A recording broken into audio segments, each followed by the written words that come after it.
necessita você para levar boas novas, cumprindo o ID de Cristo, pois já é a última hora. O Senhor da ceifa está chamando.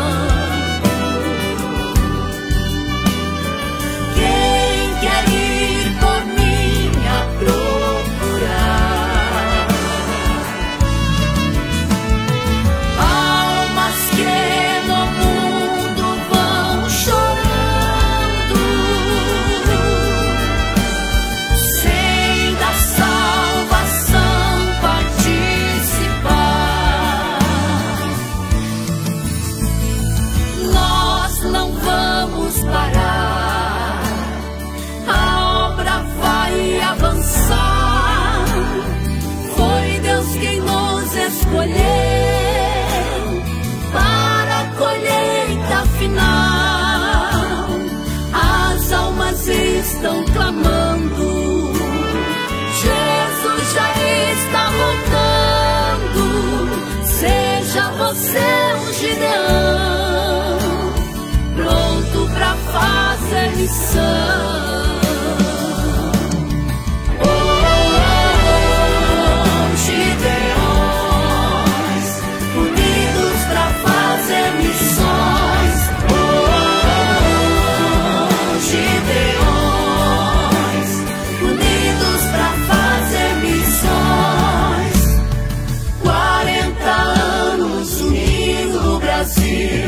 Para a colheita final, ouço o clamor de milhões, vamos se unir, Gideões, Gideões, unidos para fazer missões, Gideões, unidos para fazer missões.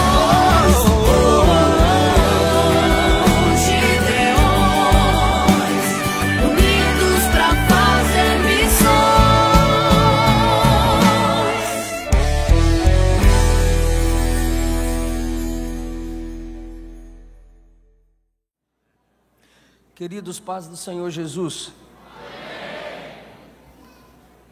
Por favor, se você trouxe um exemplar da Bíblia Sagrada, abra no segundo livro de Samuel.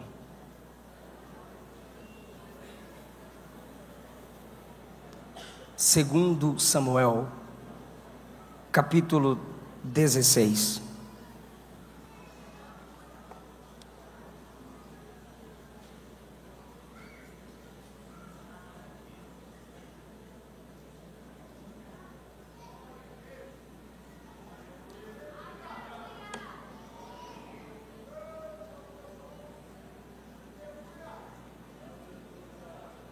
Segundo Samuel, capítulo 16. O início da narrativa que leremos está no capítulo 13. Aqui nós estamos quase na conclusão. Não temos tempo para ler toda a narrativa para uma compreensão detalhada. Eu preciso selecionar alguns versículos, os principais, onde basearei a minha pregação. Para isso eu preciso muito de sua atenção. O versículo 15 diz: Absalão e todo o povo, os homens de Israel, vieram a Jerusalém e Aitofel com ele. E sucedeu que, chegando Uzai, o arquita, amigo de Davi, a Absalão, disse Uzai a Absalão: viva o rei, viva o rei. Olhe para mim. Com todos os homens chegou um homem chamado Aitofel. Logo após chegou um outro homem chamado Uzai. São dois conselheiros. Porém Absalão disse a Uzai: É esta a tua beneficência para com teu amigo? Por que não foste com teu amigo? E disse Uzai a Absalão: não, senão aquele que eleger o Senhor e todo este povo e todos os homens de Israel, dele serei e com ele ficarei. E demais disso, a quem serviria eu? Porventura não seria diante de seu filho? Como servi diante de teu pai, assim serei diante de ti. Obrigado pelo retorno. Versículo 20 diz: então disse Absalão a Aitofel: dai conselho entre vós sobre o que devemos fazer. Por favor, capítulo 17, versículo 5. Disse, porém, Absalão: chamai agora também a Uzai, o arquita, e ouçamos também o que ele dirá. Tomai o vosso assento.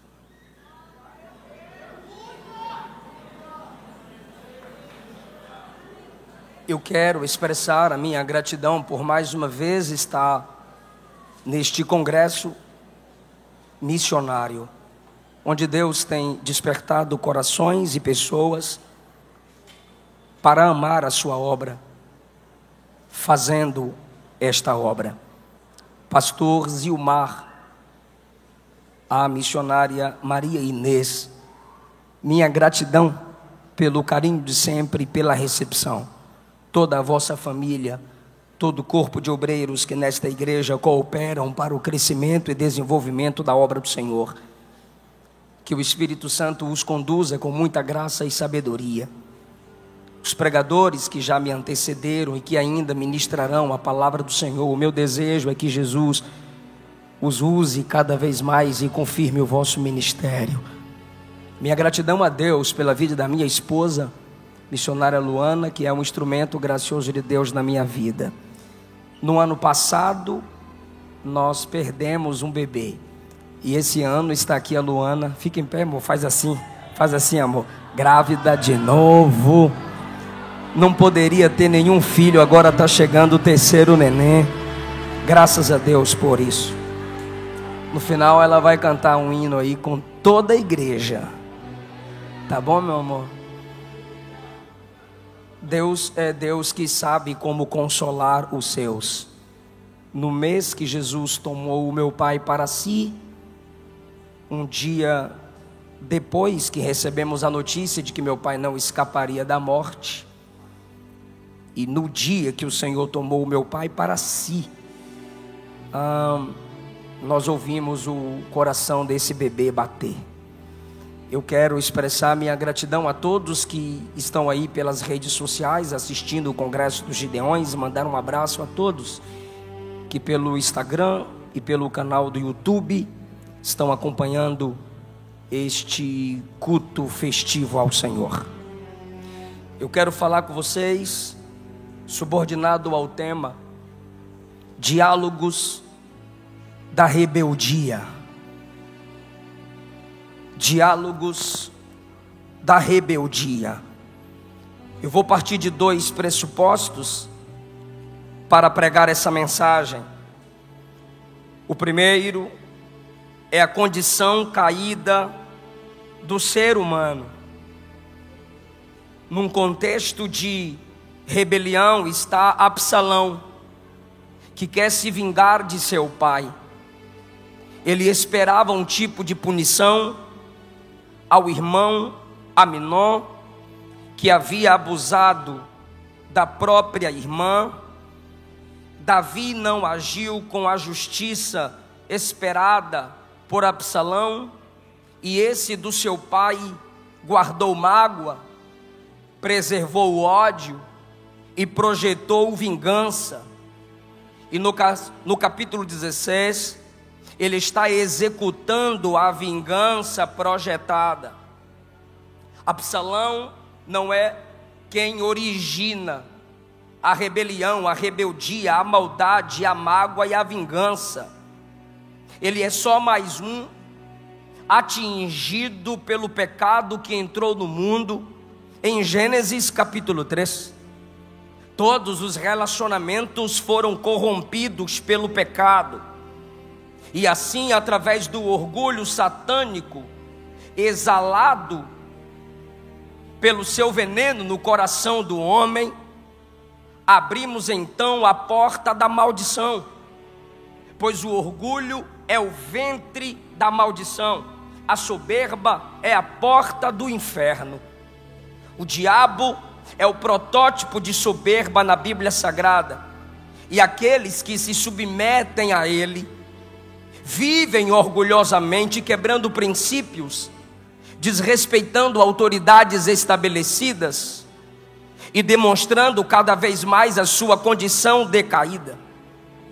Essa dificuldade de respeitar pai, mãe, avós, pastores, líderes e autoridades estabelecidas vem de um desejo governamental descontrolado.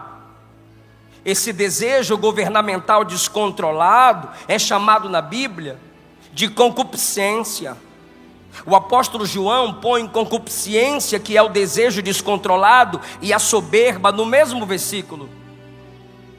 Do mesmo modo, Salomão coloca soberba e queda no mesmo versículo.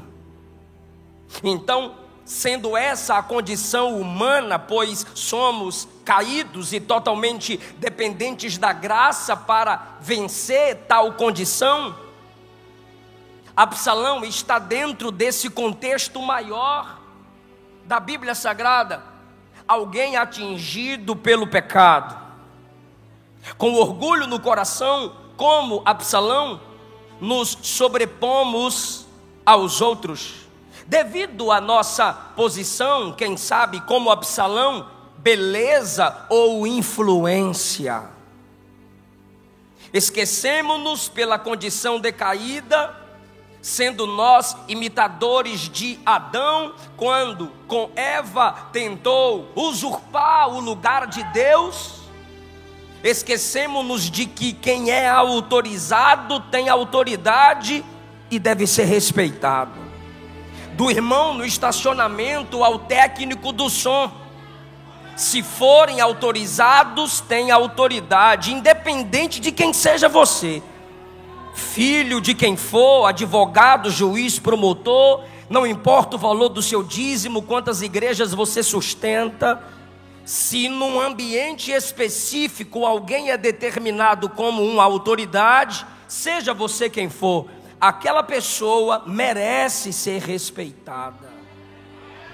Independente da sua idade ou do salário que cai na sua conta, não importa o quanto você prosperou ou cresceu, ou granjeou amigos de sucesso, ou ministério, ou na faculdade, não sei.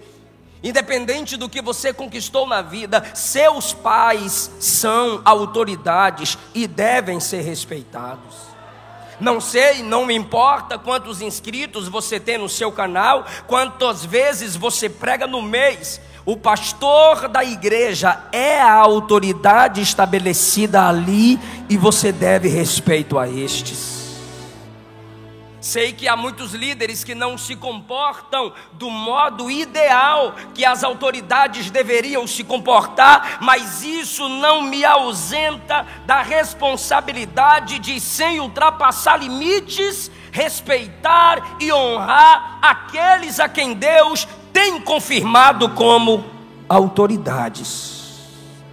E a nossa geração está revelando a cada dia que passa, piorando essa condição decaída. 1 Pedro capítulo 5 nos é ordenado a honrar os mais velhos. Romanos 13 nos é ordenado a respeitar as autoridades que se esforçam para se aproximar do ideal de Deus.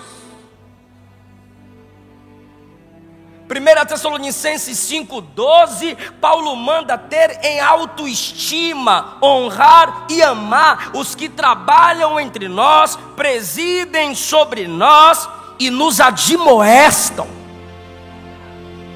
Eu escolho esse texto para pregar por um segundo pressuposto, e é nele que eu vou concluir a pregação. O primeiro pressuposto é que a condição decaída do ser humano se revela no orgulho evidenciado nessa história. Segundo lugar, é que todo o Antigo Testamento aponta para Jesus. Eu tenho a convicção de que eu não vou honrar a Cristo forçando-o a entrar num texto onde literalmente ele não está. Mas eu reconheço que um sermão sem Cristo não é uma pregação cristocêntrica. A Bíblia é como um drama com 4 cenas: criação, queda, redenção, consumação. A partir da queda se vê a necessidade de se apontar a Cristo como solução para os problemas causados pelo pecado da humanidade. E se aqui nessa história nós temos pecados como vingança, mágoa, desonra, desrespeito, imoralidade sexual, a solução para os problemas causados por esses pecados está em uma pessoa: Jesus de Nazaré. Então, quando eu prego numa história do Antigo Testamento, eu prego olhando para a redenção em Cristo, que é a solução divina para os problemas causados pelo pecado humano. O Antigo Testamento é palavra de Deus, mas culmina em Cristo. Se tem alguém elogiável, foi pela graça. Se tem alguém que demonstrou sua condição decaída, ele não pode ser a conclusão do sermão. Cristo será apresentado como a graça restauradora. Quem conseguiu me entender até aqui, dá um glória a Deus, diga amém, fala alguma coisa. O primeiro diálogo da rebelião está a partir do versículo de número 15. Absalão, do capítulo 16. Absalão, se puder projetar, eu agradeço, que eu vou precisar usar isso aqui para não perder a atenção dos meus irmãos, que eu estou pregando a um público que ama a palavra. Absalão e todo o povo, os homens de Israel, vieram a Jerusalém. Por que vieram a Jerusalém? Porque Davi, sabendo que seu filho Absalão está vindo para tomar o trono, para cercar Jerusalém, Davi prefere se isolar, Davi prefere ir ao deserto, Davi prefere sair chorando do que enfrentar seu filho e matá-lo. Absalão então chega, no seu plano era cercar Davi imediatamente, e agora quando ele chega, Davi já escapou, e o texto diz: todo o povo e os homens de Israel estão com ele. Ele sabia se comunicar, ele sabia atrair as pessoas para si. E agora, quando ele chega, versículo 16, Aitofel já tinha chegado com ele no 15, e no 16 chega Uzai, o arquita, que é chamado de amigo de Davi. Quando Uzai, amigo de Davi, se aproxima de Absalão, ele lhe dá a saudação comum diante de um rei: viva o rei! Viva o rei! Porém, Absalão olha para Uzai e diz: é esta tua beneficência para com o teu amigo? O versículo 15, preste atenção nisso por favor, diz que quando ele chega, ele vem acompanhado por Aitofel. O 16 diz que chega Uzai, amigo de Davi. Sendo Uzai amigo de Davi, no versículo 16, Absalão, que está com plano de assumir o reino do pai e matar o pai, olha para Uzai, que é amigo do pai, e pergunta: por que você não foi com teu amigo? No diálogo da rebelião está a negação da autoridade que o inspirou, que o ensinou e o fez crescer. Perceba que ele não pergunta para Uzai: tu não és amigo do meu pai? Por que você não foi com meu pai? Óbvio, ele está assumindo o reino, ele está tomando o trono, ele desconfia de tudo e todos. Mas ele não chama Davi de pai. Ele olha para Uzai e pergunta: cadê sua beneficência com seu amigo? Por que você não foi com seu amigo? Agora veja que ele está negando a paternidade. Ele não chama o pai de pai e nem cita o nome do pai. O diálogo da rebelião se inicia na negação da autoridade estabelecida sobre ele, na negação de quem o inspirou, negação de quem o ajudou a chegar onde chegou, o cancelamento público de uma comunhão estabelecida entre pai e filho, pastor e líder. Mas veja a resposta de Uzai para ele: não, eu serei beneficente e serei amigo de todo aquele que o Senhor eleger. Olha a resposta no 19: não estou eu diante do filho de Davi? E como eu servi seu pai, serei diante de ti. Enquanto ele nega que Davi é pai, Uzai diz: Davi é o seu pai. Como Pedro negou Cristo, como Absalão nega seu próprio pai, pessoas magoadas, pessoas revoltadas, pessoas vingativas vão abrindo mão de suas lideranças, vão abrindo mão daqueles que lhes inspiram, e eles se comportam com tanta mágoa, como se eles mesmos fossem a causa do que conquistaram, como se eles mesmos chegaram onde chegaram por si próprio, como se não dependessem de ninguém. Com mágoa do pai, por um breve tempo, ele toma o trono do pai, ele toma o povo do pai, mas ele nega a história do pai, ele oculta o nome do pai. Veja como isso pode ser crucial em machucar o coração de um líder, de um pastor. Atos capítulo 20, versículo 30, Paulo está num sermão de despedida, e ele diz assim no versículo 30, Atos 20: saibam que entre vocês mesmos se levantarão homens que falarão coisas perversas para atraírem discípulos após si. Portanto, vigiai, lembrando-vos, é Paulo dizendo: não se esqueçam, se lembrem que durante 3 anos eu não cessei, noite e dia, de admoestar vocês com lágrimas. Quando a soberba entra no coração de um liderado, quando a soberba entra no coração de um líder, uma das primeiras ações de Satanás é fazer tal pessoa se esquecer dos conselhos e das mensagens do seu líder. E essa mágoa se torna uma borracha a apagar os princípios ensinados pelos pais, os princípios ensinados pelos avós, os princípios ensinados pelos pastores.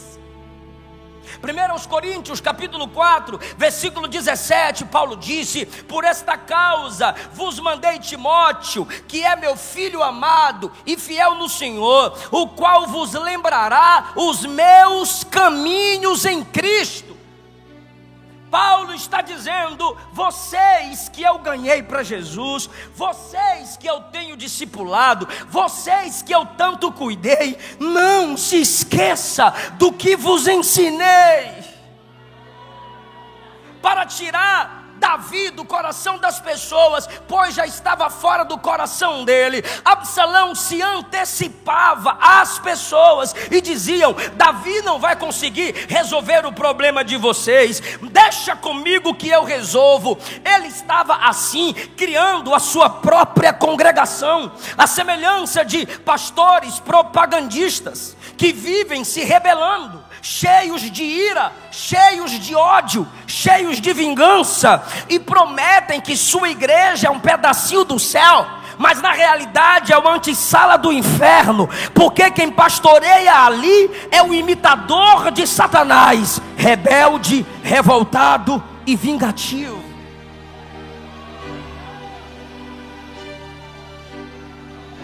Ele olha para Uzai e não considera seu pai, que é velho.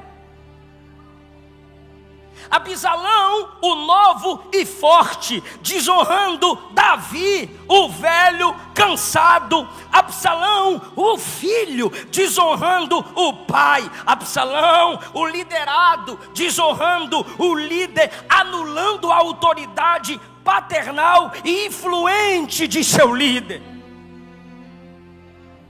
Criticamos, rimos, zombamos das falas mal expressadas dos nossos anciãos cansados. E só estão tão cansados por terem tanto dado a vida para que o evangelho chegasse onde chegou. E uma fala mal expressada, mal colocada, faz com que essa juventude que ainda está no berço do ministério se achem dignos de criticar homens que já deram a vida pelo ministério. Querido, enquanto você estava na fralda, esses anciãos estavam servindo ceia para seus pais, ceia para seus avós. Como você construirá a sua própria história se você não é capaz de respeitar a história de quem já viveu o seu futuro?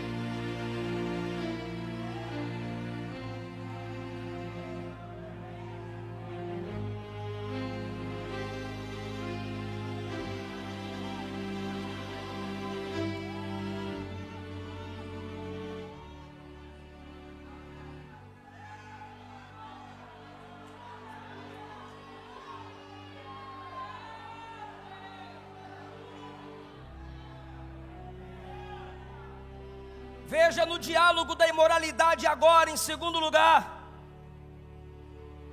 Versículo 20, então disse Absalão a Aitofel, lembrem-se que ele acabou de escutar o primeiro conselheiro, Uzai. Agora ele não se contenta em escutar o conselheiro Uzai, ele diz, eu preciso ouvir Aitofel. Ele olha para Aitofel e querendo construir mais um diálogo de rebeldia, mais um diálogo de deslealdade, ele diz a Aitofel, e aí, me aconselhe, o que a gente deve fazer? Aí Aitofel vai aconselhá-lo dizendo no versículo 21, se deita com as concubinas de teu pai, e assim todo Israel ouvirá que você está aborrecível para com seu pai, e eles fortalecerão as mãos, e todos aqueles que estão contigo te apoiarão. Olha esse diálogo da soberba, do orgulho e da rebelião.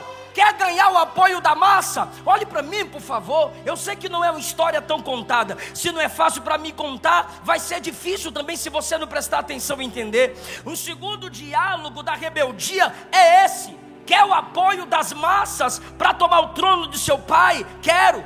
Quer ver o Israel inteiro te aplaudir? Quero. Quer ver Israel te abraçar? Quero. Cometa imoralidade sexual. Aquele que se sentia o justiceiro por ter matado, pastor José Santana, o próprio irmão, por ter abusado sexualmente da meia-irmã, agora vai cometer imoralidade sexual com as concubinas do palácio. Você não matou Aminon por ter abusado sexualmente de uma moça? Sim. E agora você vai fazer o quê? Vou abusar das concubinas do palácio. Vou abusar sexualmente delas. Para quê? É isso que é assustador. Para quê? Para ganhar o apoio das massas.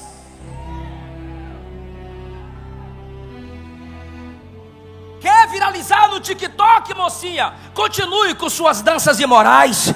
Quer ter mais curtidas nas suas fotos? Continue alimentando a cobiça dos imorais com a exposição de seu corpo, que hoje é belo, mas um dia vai murchar. Corações orgulhosos, corações imorais se elevam acima do princípio da modesta. Essa é uma geração pornográfica, e o assustador é o conselho de Aitofel, como combina com a nossa geração. As massas vão te apoiar, Israel vai segurar na sua mão, o povo estará, ganhei, obrigado, o povo vai estar com você. Então cometa a imoralidade sexual à luz dos olhos de todos, parece com a nossa geração.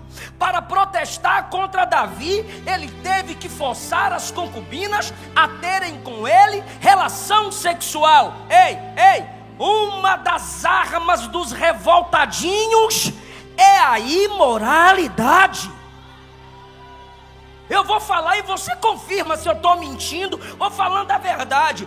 Entre os jovens mundanos, as músicas mais ouvidas e coreografadas, ou seja, que geram as dancinhas imorais, fotos e vídeos com mais curtidas e viralizadas, imorais, cantores e pregadores em alguns eventos mais badalados, imorais. Como protestam contra o cristianismo, colocando crucifixos em suas partes íntimas. Como o mundo protesta contra a família tradicional, criando a ideologia de gênero, pondo drag queen para dançar de modo imoral perante os olhos das crianças, e a Globo vai aplaudindo. Como protestar contra a igreja histórica e protestante, abrindo igrejas liberais, abrindo igreja inclusiva, colocando a plaquinha colorida, colocando gente que vive na prática do pecado para servir ceia, cantor e pregador no 3º, 4º casamento, pregando nesses púlpitos. Não são igrejas, são sinagogas de Satanás.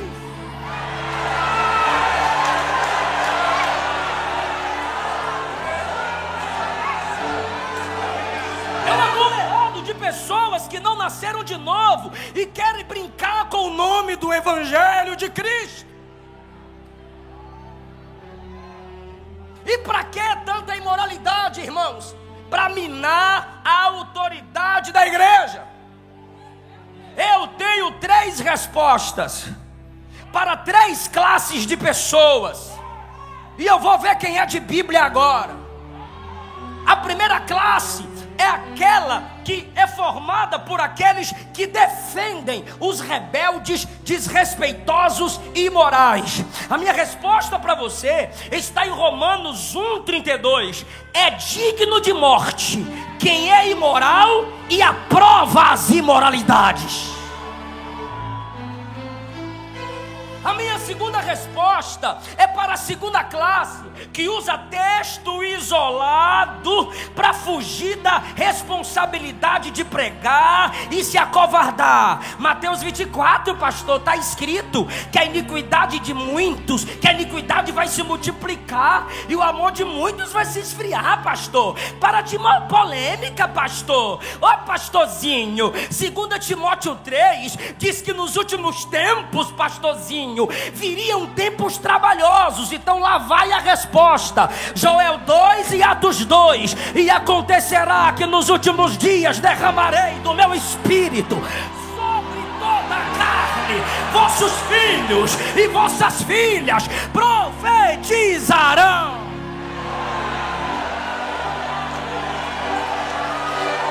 Tem gente que não entendeu. Se é nos últimos tempos que o inferno fala de lá para cá, é nesse tempo que a igreja vai falar daqui para lá, porque ela tem a autoridade da palavra.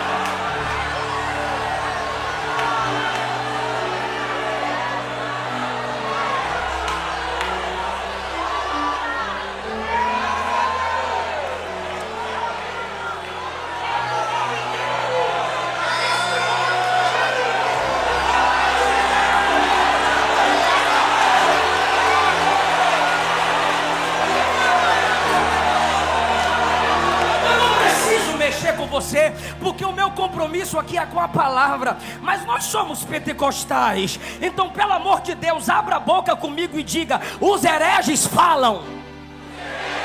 Abra a boca, tá com medo de quê? Diga: os hereges falam. Os falsos profetas falam.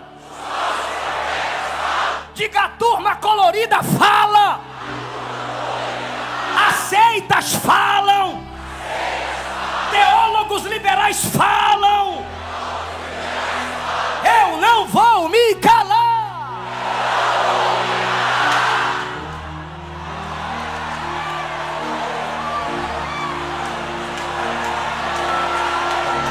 Sentindo a presença de Jesus. Jesus nessa palavra. Na história de Israel tem Davi que em fraqueza adulterou, tem Aminon estuprador, tem Absalão abusador, tem Sansão que se prostitui, mas tem Natã que confronta, tem Eleazar que crava com a lança os imorais, e tem Jeremias que denuncia, e tem João Batista que diz: devolve a mulher do teu próximo. Eu quero saber se ainda tem profeta nessa geração.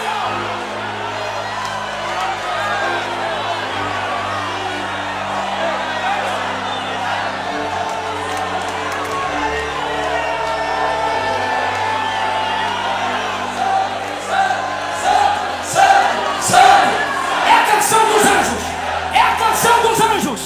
Santo, santo, santo, santo. É a canção dos anjos. Santidade ao Senhor.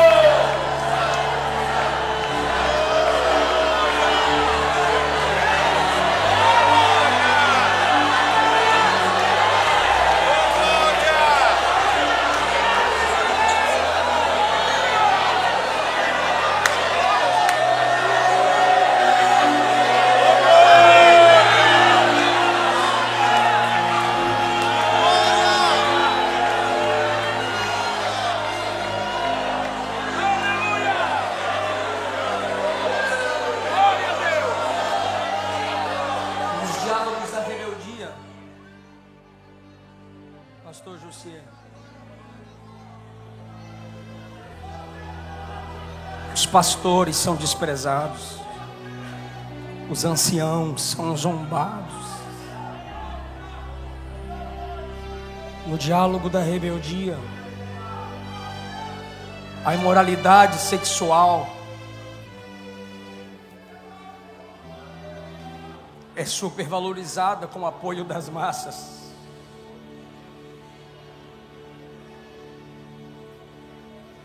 Terceiro lugar, no diálogo da rebeldia, as palavras dos homens são colocadas no mesmo nível da palavra de Deus. Versículo 23 do capítulo 16.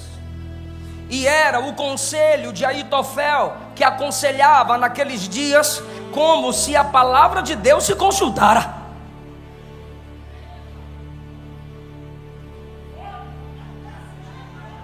Por que Absalão que ouvia Aitofel? Porque o cabra era bom. Marcelo Dias, Fabiano, o cabra era bom. Ele era tão bom no aconselhamento que Absalão disse: eu quero ouvir Aitofel, porque quando ele fala é no mesmo nível da palavra. E é assustador o versículo 23. Vou pedir de novo, dá para projetar? Eu sei que tem muita dificuldade num congresso como esse, mas se possível vai me ajudar muito. Versículo 23, porque tem crente que presta mais atenção olhando o pregador do que acompanhando o texto. Entende mais. Versículo 23, era o conselho de Aitofel que se aconselhava naqueles dias. Era um reconhecimento social e público, como se a palavra de Deus se consultara. Tal era todo o conselho de Aitofel. Assim, agora que é assustador, assim para com Davi, como para com Absalão. Absalão olhou e disse: se meu pai diz que quando Aitofel fala é como se a palavra de Deus está sendo falada, então para mim será a mesma coisa. Então por que para o público lá embaixo a palavra de Aitofel tem o mesmo nível da palavra de Deus? Porque o líder Davi considera assim.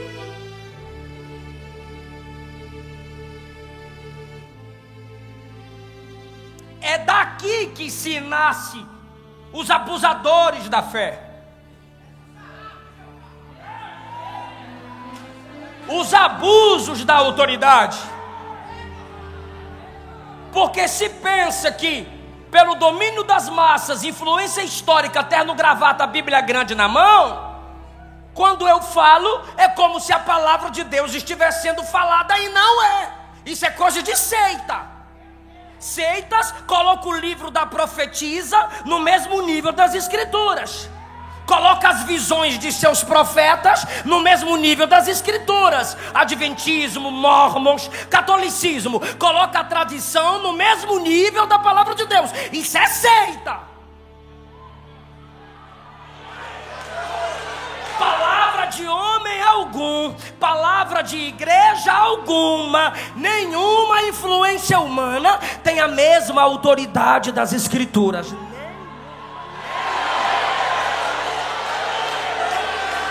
A sua palavra permanece no céu. A autoridade pastoral na fala está onde? Aqui. O pastor só tem autoridade se o que ele fala está aqui.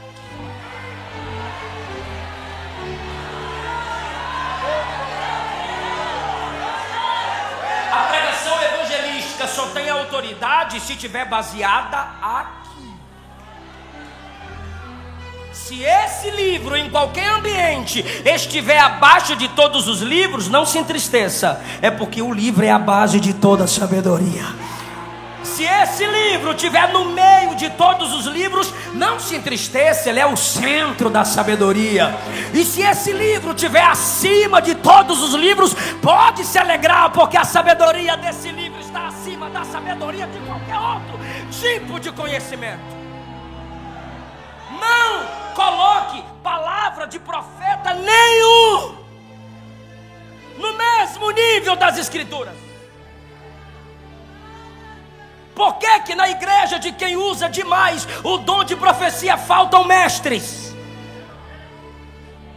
Porque lá mestre não tem espaço para abrir as escrituras e verificar a profecia.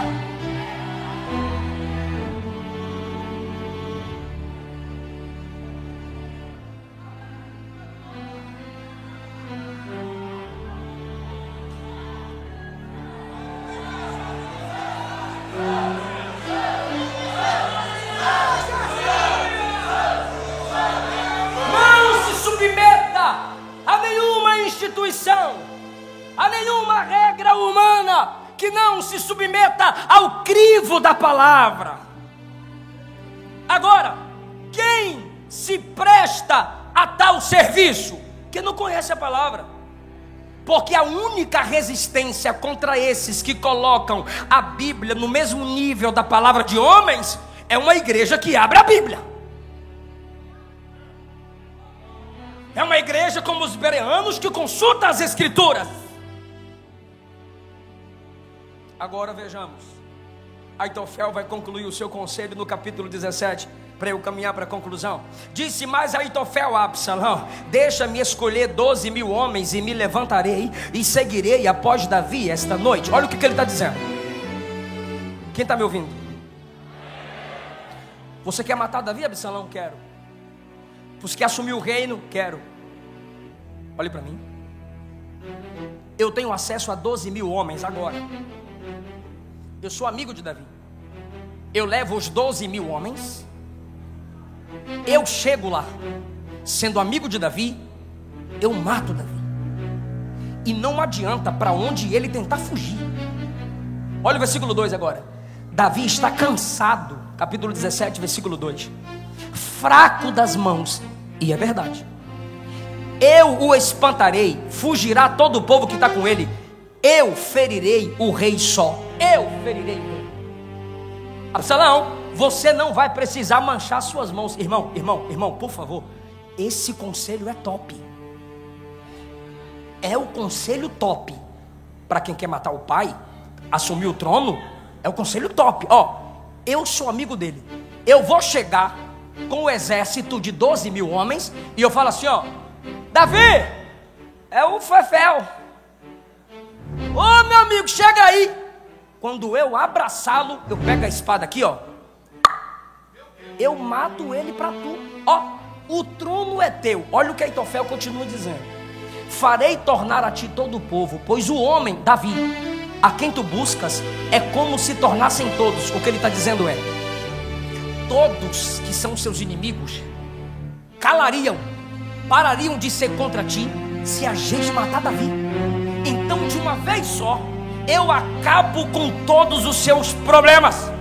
Aí o versículo 4 diz: Esta palavra pareceu boa aos olhos de Absalão e aos olhos de todos os anciãos, até os mais velhos caindo no papo da rebeldia, deslealdade e engano. Porque não são os anos de vida do homem que lhe dá sabedoria. Jó 32, o amigo mais novo de Jó, diz que o que dá sabedoria ao homem não é o tempo vivido, é o conhecimento que o Todo-Poderoso dá.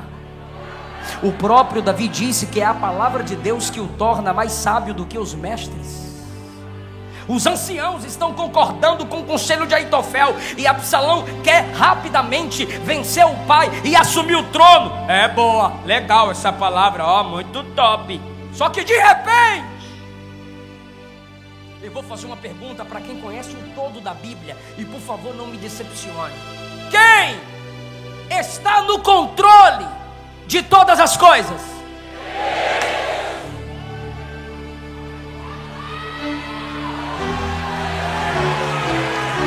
De repente, o conselho de Aitofel de imoralidade sexual já tinha sido atendido. Agora o conselho de com 12 mil homens pegar Davi rápido e matá-lo quase ia ser atendido. Mas chega Deus e entra na guerra. Deus direciona o coração de Absalão no versículo 5. Daqui a pouco eu te dou mais prova disso. Aí Absalão diz no versículo 5: chamai agora Uzai, para a gente ouvir o que é que ele tem para dizer. Não era normal Absalão fazer isso aqui. Para o que ele queria, o conselho de Aitofel era o melhor. Mas Deus tem o coração dos homens nas mãos. E ele diz: cadê Uzai? Acabamos de conversar nesse instante, chama ele aí rapidinho. Aí lá vem Uzai: pois não, meu senhor. Aí Absalão diz: Aitofel disse isso, isso e isso. O que é que tu me diz no versículo 6? Aí Uzai diz a Absalão no versículo 7: desta vez o conselho de Aitofel não foi bom, não.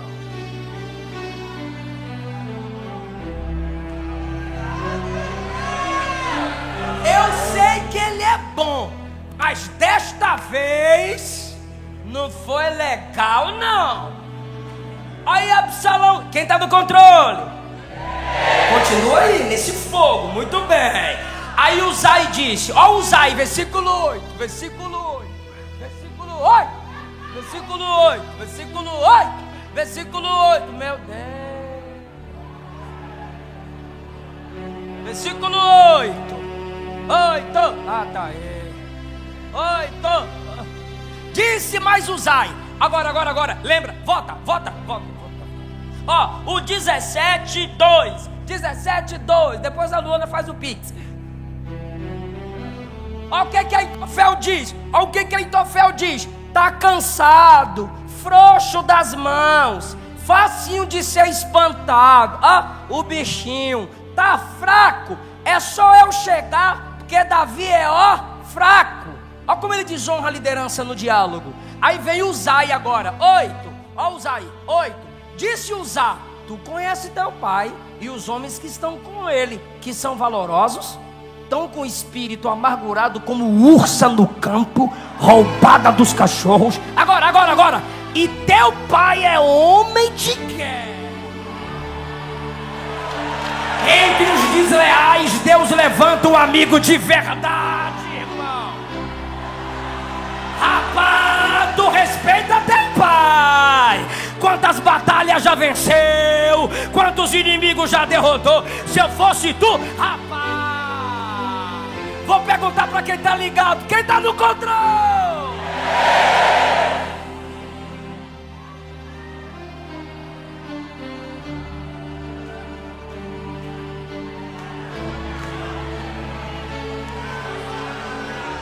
Olha o que ele diz no versículo 9. Vocês olham para cá e eu olho para cá, ó. Eis que agora Davi, como homem de guerra que é, está escondido em alguma cova. Ele não está no meio do povo igual Aitofel falou, não. Ele está dentro de alguma cova. E é o seguinte, quando alguém tentar pegar ele dentro de uma cova, ele mete a espada. Quando um dos seus guerreiros caírem, olha o que o Zay está dizendo. Quando um dos seus guerreiros caírem, o guerreiro caiu aqui, ó. Aitofel está com 12 mil. Aí agora caiu 11 11.999. O camarada de 11.998 vai olhar para o 11.999 e vai perguntar: o que aconteceu aí? Aí o 99 vai dizer: o 12.000 caiu. Aí o 99 vai falar pro 98: Davi já matou um. Isso é Uzai falando. Até o homem mais valente com coração de leão, versículo 10, vai desmaiar de medo, porque todo Israel sabe que teu pai é valoroso.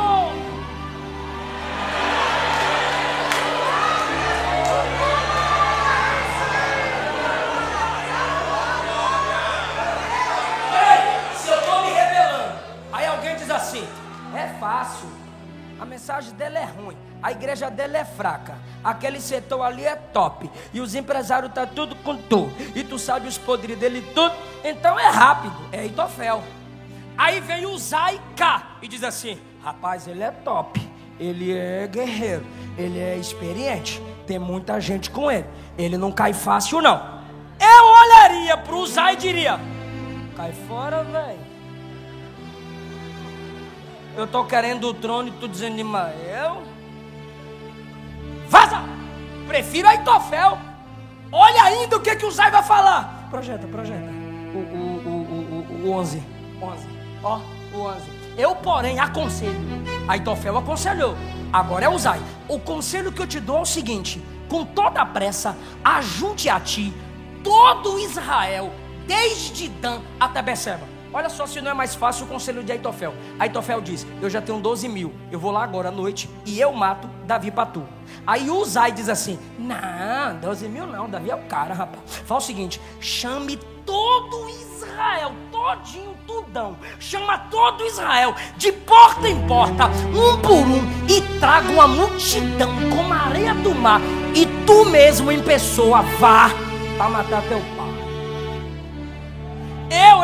Eu diria: cai fora, varão. Perceba que Aitofel disse: eu mato ele pra você. Uzai diz: vai tu.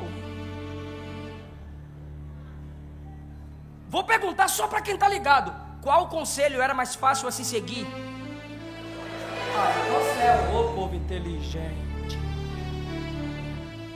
Vou perguntar para provar no texto. Quem está no controle? 14. Então disse Absalão e todos os homens: melhor é o conselho de Uzai do que o conselho de Aitofel. Conclusão: quem está no controle? Deus. Porém, assim o Senhor o ordenara para aniquilar o bom conselho de Aitofel. Não era o conselho de Uzai que era top, era Deus dizendo: esquece o conselho de Aitofel e presta atenção no conselho de Uzai. Aí ele olha para Aitofel e diz: não quero o seu conselho, eu quero o conselho de Uzai. Era Deus dizendo. Era Deus dizendo: agora a guerra.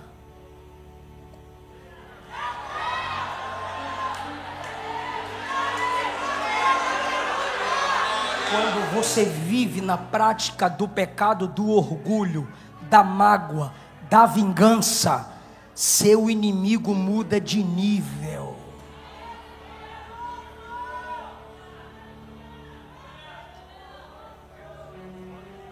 Deus disse: eu entrei na guerra. Deus disse: eu estou na batalha. Eu vou perguntar para quem está ligado: o conselho de Aitofel foi anulado, sim ou não? Sim. Quero mais uma resposta. Quem estava no controle? Sim. Agora, pergunta para mim: por quê? Posso responder? Tu vai glorificar, né? Motivo de Deus ter entrado na guerra, segundo Samuel 15:31. fizeram saber a Davi, dizendo: Aitofel está entre aqueles que se aliaram a Absalão. Então Davi orou: ó Senhor, transforme em loucura o conselho de Aitofel. Pastor, eu não entendi. Cuidado, tem gente se rebelando contra quem tem depósito de oração no céu. Você pode estar se levantando contra alguém que antes que você chegasse onde chegou, já estava de joelhos.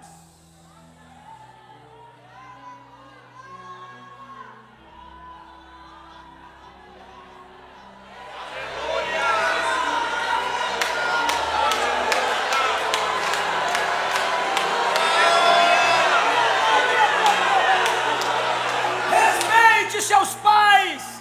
Antes de você nascer, já estavam de joelhos por você. Respeite seus avós.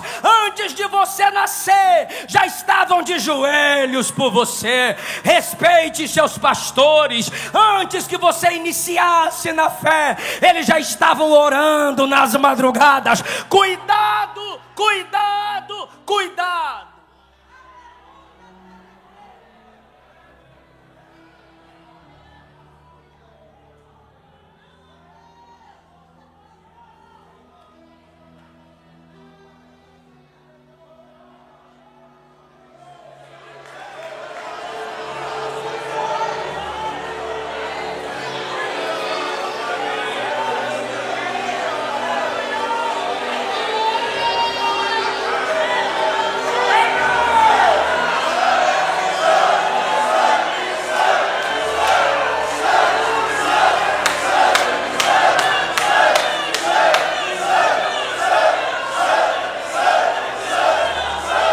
Pais, levantem as mãos. Pais, levantem as mãos. Pastores, levantem as mãos. Ele converterá o coração dos pais aos filhos e dos filhos aos pais. O príncipe da paz estabelece a paz na sua casa, na sua família. Tu não vais perder esse rebanho para rebeldia, para deslealdade, para Satanás. Tu não vais perder os seus filhos para Satanás, porque você tem oração depositada lá. Quem ainda acredita que Jesus responde oração?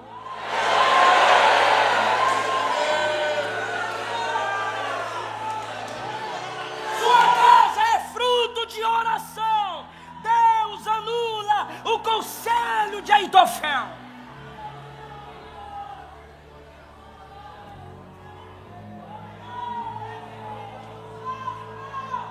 O rebelde veio com o exército, foi chamar todo Israel. Olha isso, o conselho de Uzai funcionando. Foi chamar todo Israel. A loucura do conselho de Uzai foi mais sábia do que a sabedoria do conselho de Aitofel, porque com Deus é assim. A loucura de Deus é mais sábia que a sabedoria humana. E enquanto o exército, escute isso, de Absalão está de porta em porta, chamando as pessoas e qualquer tipo de gente, sem nenhum treinamento para a guerra, deu tempo para usar e mandar o recado para Davi. E Davi correr e preparar um exército para a batalha. Absalão conseguiu todo tipo de gente, mas demorou. Porque Deus direcionou o coração dele para seguir o conselho de Uzai, que iria atrasar seu plano para acelerar Davi na fuga. Aí os exércitos de Davi e Absalão se encontram. Quem me ouve? Se encontram. Quando se encontram, escute isso, o exército de Absalão começa a perder a guerra. Aí ele pega a mula. Então saiu o barulho porque eu já andei muito de jegue, de mula. Capítulo 18, versículo 9. E Absalão ia montado no mulo e entrando debaixo da espessura de uns ramos de grande carvalho. Ele era cabeludão, ele tinha uma juba. Ele era bonitão. E aquilo, seu cabelo, era o item de seu orgulho. Me ajuda. O cabelo era o item de seu orgulho. Ele pesava o seu cabelo assim, ó, botava na balança, 2 quilos de cabelo. Aí cortava uma vez ao ano, que era símbolo de força, virilidade. E agora ele está fugindo do exército de Davi. Chega de repente debaixo de um carvalho. O carvalho vê aqueles cabelão subindo e diz: olha. Quando ele passa debaixo da árvore, os galhos, vem cá, vai para onde? Aí pega pelos cabelos, irmão. A mula passa, e ele fica aqui, roda. Roda.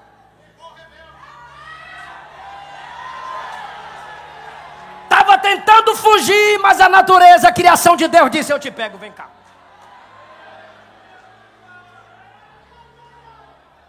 Aí agora ele está pendurado assim pelo cabelo e vai tentar, quem sabe, né? Tentar cortar, mas a espada foi na mula. De repente alguém o viu e disse: Joabe, oi, Absalão, tá ali, ó, pendurado-se pelo cabelo, rodando para lá e para cá. Aí Joabe disse: tu não matou não? O cara disse: não, é filho de Davi, Davi falou que não é para matar. Aí Joabe pegou 3 dardos, 1, 2, 3, e o acertou. Os jovens ali ao redor foram lá verificar e tome-lhe.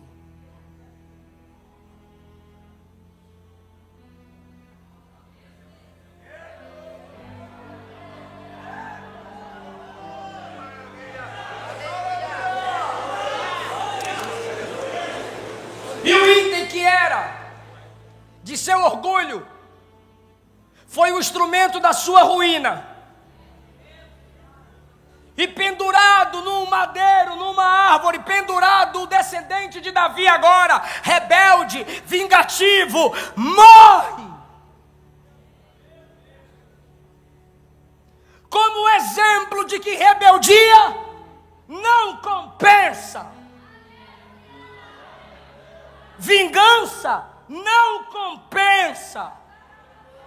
Deslealdade não compensa. Imoralidade não compensa. E por que Deus preserva Davi? Ele é a lâmpada de Israel. E um dos motivos dele ser a lâmpada de Israel é ele iluminar a mentalidade daquele povo através dos salmos sobre um outro descendente.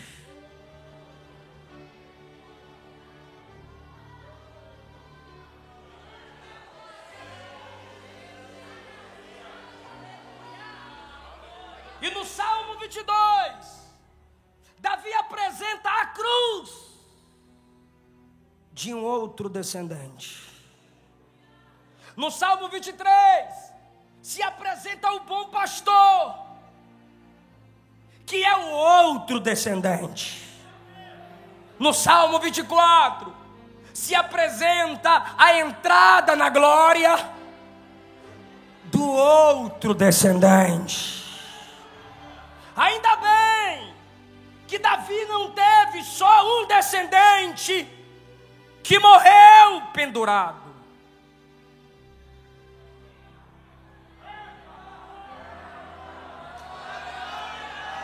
Tem outro descendente de Davi que morreu pendurado no madeiro.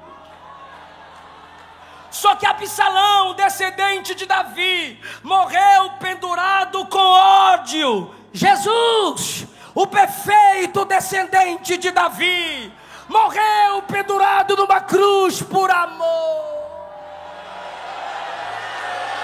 Absalão, o descendente de Davi, o primeiro pendurado, morreu tentando tirar o trono do pai. O outro descendente descendente perfeito de Davi, que é Jesus, morreu para nos tirar da escravidão e nos fazer reinar com o Pai.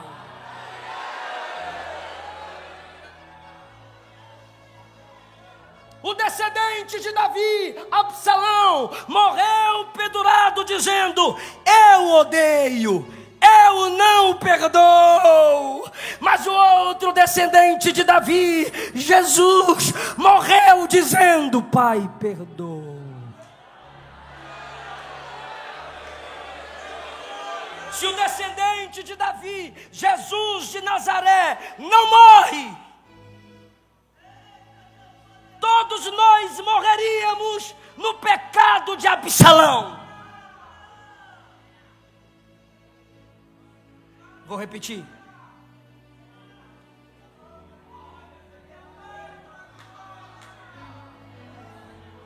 Se Jesus, o descendente de Davi, não morresse pendurado em nosso lugar, todos nós morreríamos no mesmo pecado de Absalão, porque não há ninguém aqui que nunca tenha se rebelado. Não há ninguém aqui que nunca tenha quebrado o princípio de autoridade. Não há ninguém aqui que nunca tenha tido desejo de vingança. Não há ninguém aqui que nunca tenha cometido o pecado da ira, da raiva.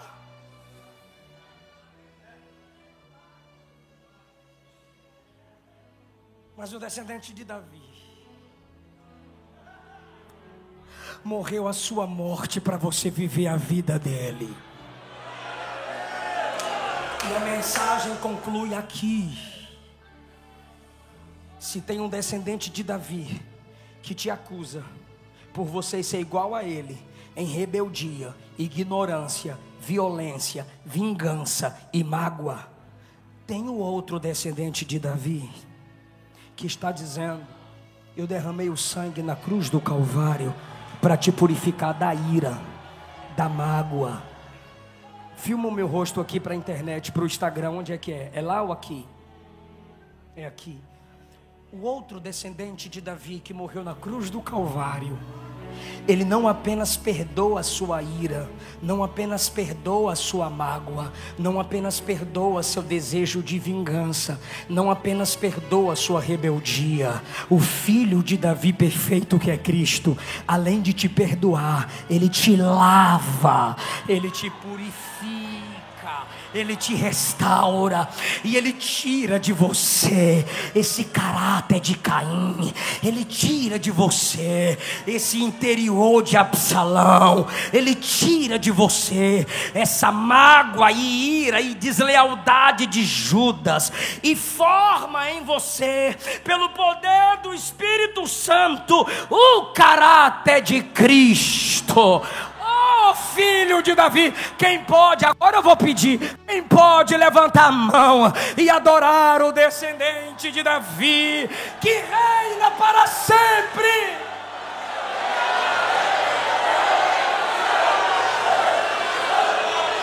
Maria, eis que tu conceberás e dará à luz a um filho, e lhe porás o nome de Jesus. Ele será grande, será chamado Filho do Altíssimo, e o Senhor Deus lhe dará o trono de Davi, e ele reinará para todo sempre. Todas as nossas rebeldias, todas as nossas iras, todas as nossas imoralidades, todas as nossas vinganças podem ser apagadas pela fé no sacrifício do filho de Davi.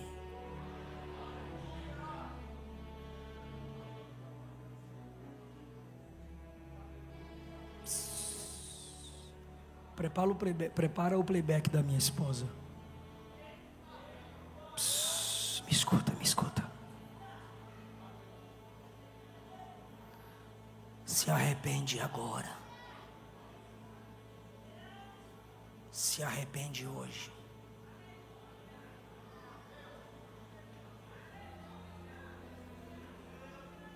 Peça perdão.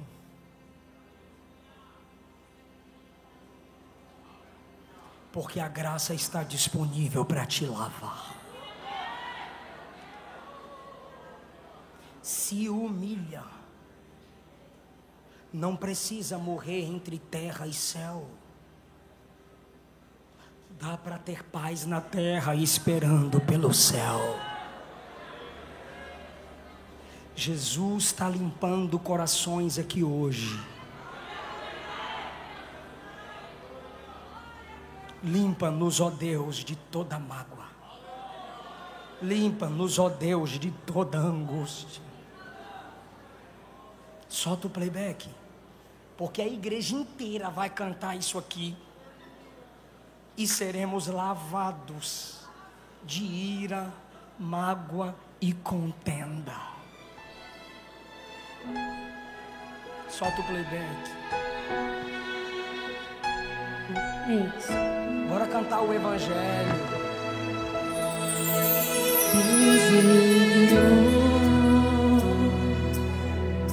seu filho amado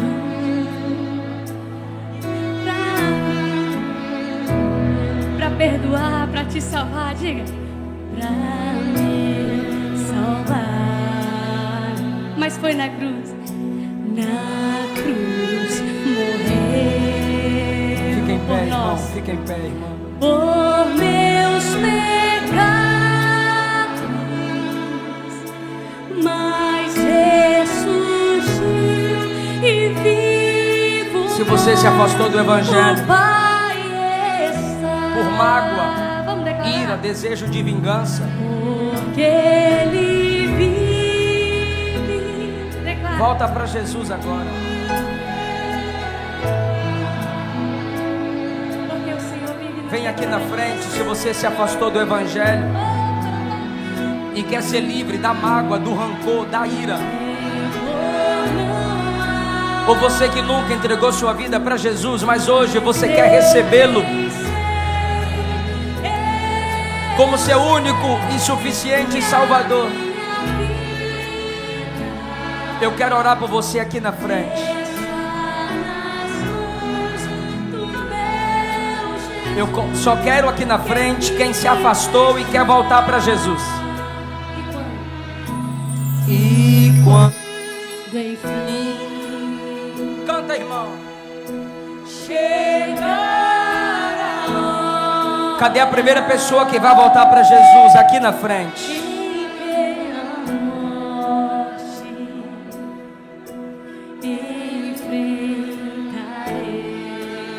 Cadê mais pessoas? Ele te livra do ódio. Ele te livra da ira. Ele te livra da mágoa. Irei à glória, verei na glória. Verei a glória ao meu Jesus que vivo está. Tem mais gente aí para ser sarada. Porque Ele vive. Canta isso, é o evangelho. Posso crer no amanhã. 89 pessoas já aceitaram a Jesus na live. Me dá almas, Jesus. Clama, igreja, nos dá almas. Não importa a distância para a qual o pecado te levou. Não trave sua vida no Absalão pendurado. Inicie a sua vida a partir do Cristo que pendurado morreu por nós, mas no terceiro dia ressuscitou para nos justificar. Ele vive.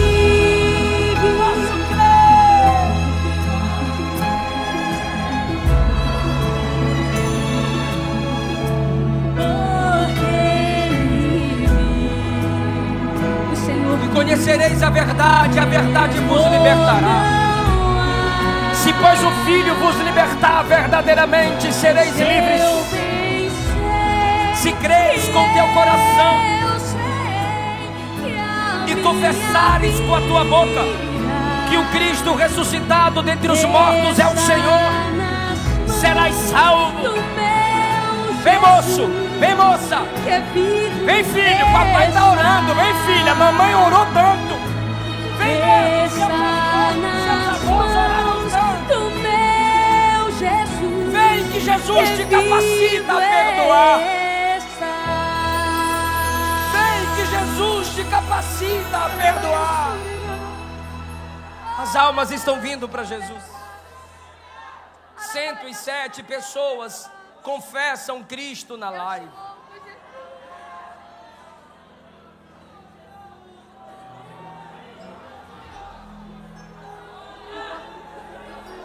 Convida essa pessoa para vir à frente e a gente orar por ela.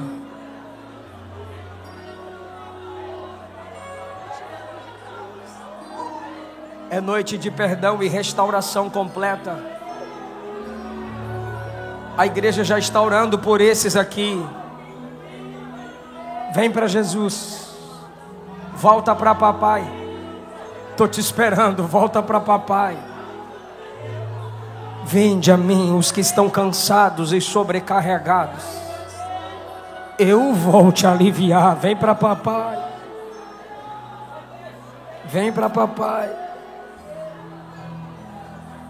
Vem para papai, moço. Vem, moça, confessa Cristo como seu único, mais uma vida aqui, ó, como seu único Senhor e Salvador. Vem, casal, para Jesus. Vem, moça, vem, rapaz. Jesus morreu a sua morte para você viver a vida dele. Quem nega o filho não tem o pai, mas quem confessa o filho, esse tem o pai. Tá vindo aqui, ó, mais vidas, tá vindo mais vidas. A glória da última casa será maior que a primeira. Quem estiver afastado, volta, vem, volta para Jesus. Ou você que nunca entregou sua vida, mas hoje você está com muita vontade de ser crente. É o Espírito Santo que está te atraindo. A graça que atrai é a graça que sustenta.